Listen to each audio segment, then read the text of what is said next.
It's Don Gordito.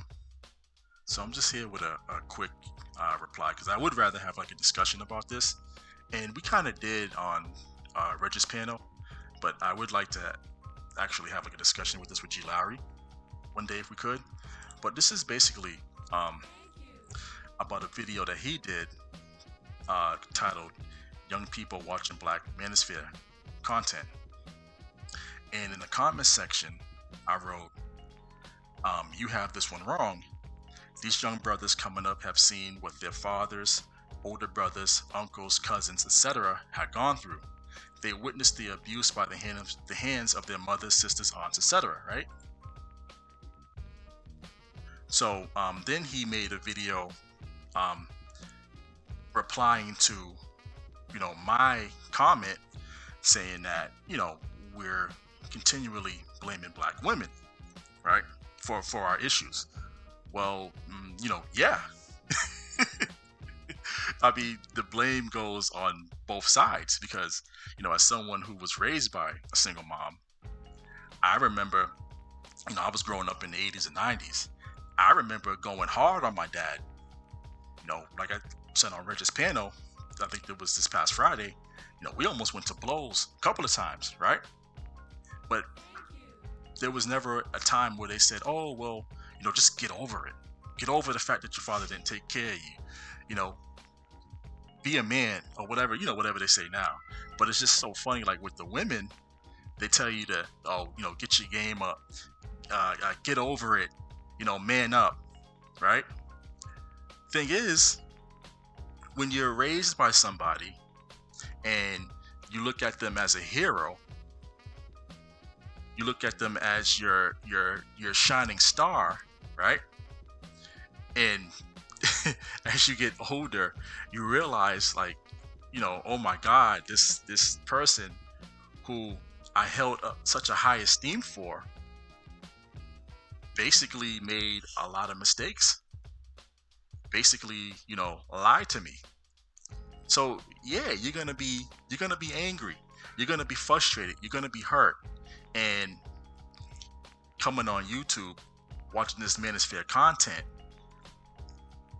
you hear other brothers. I mean, don't you think it's not, do you think it's like a coincidence that you hear brothers from all over the country, every city, every state, don't even know each other, but they share the same stories, the exact same stories we share, right? Now, do I think that you should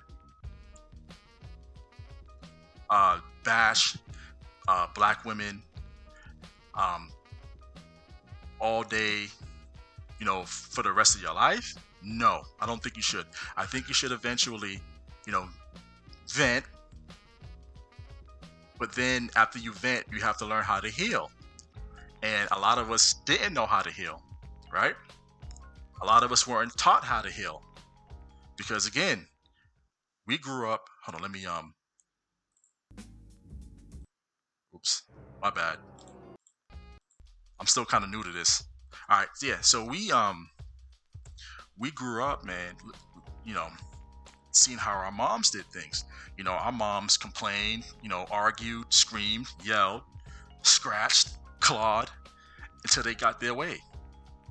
So that's what we know.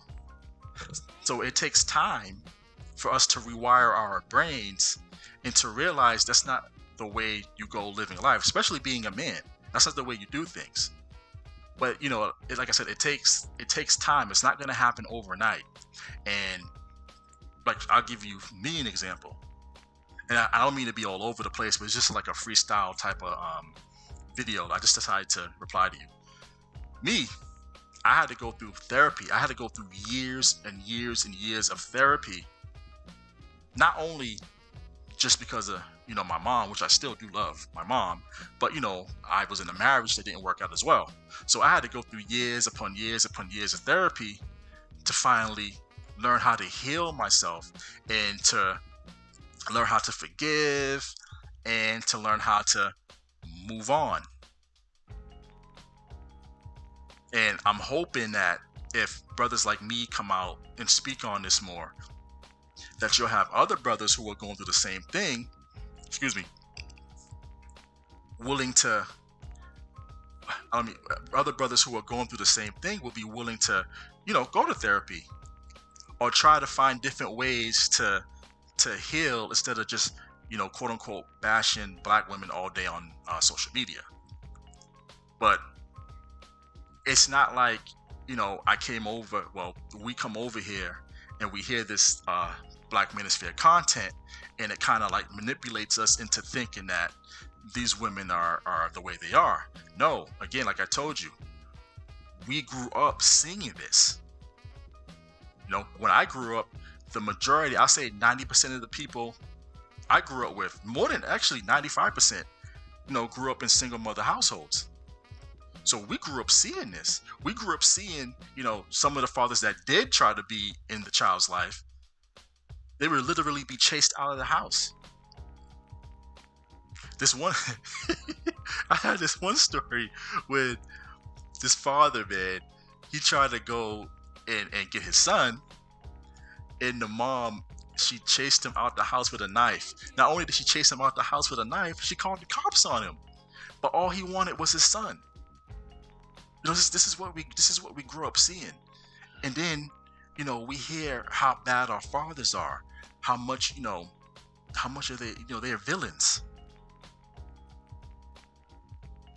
But then it turns out you knew, and I'm saying you as in the moms, they knew what it was. They knew what it was. Our fathers never hid who they were to these women, but these women still dealt with them and had kids by them anyway. So after hearing all that, yeah, you're gonna be frustrated, and you're gonna get on, you might get online, and then you have you have other brothers who've been through the same thing, and you guys are gonna, just vent your frustrations and just go off. But let me just pause this. But then what was I going to say? I keep getting brain freeze. But there has to be, some understanding and some empathy for these brothers who've been through that situation. I feel that there's not enough empathy and understanding for these brothers who were raised by these single mothers, who were raised in abusive and toxic households. I feel that there's not enough empathy for them. And I think with more empathy and understanding and having discussion instead of bashing, because if you don't want us brothers to bash these black women, well, you shouldn't be bashing us either. So, like I said, it goes both ways. But I think with more understanding, more empathy, mental health, I think things will change, and then you won't have as many brothers on this YouTube, bashing sisters, because it's not all black women. Women from all races, act a certain way, right? Women from all races do. So it's not all black women. But that's all I really wanted to say. I would rather have a discussion about it, 'cause I think it's better that we have like a back and forth rather than me making a reply video to you making a reply video. But it's all good. That's about it. Hey, you guys have a good night. Peace.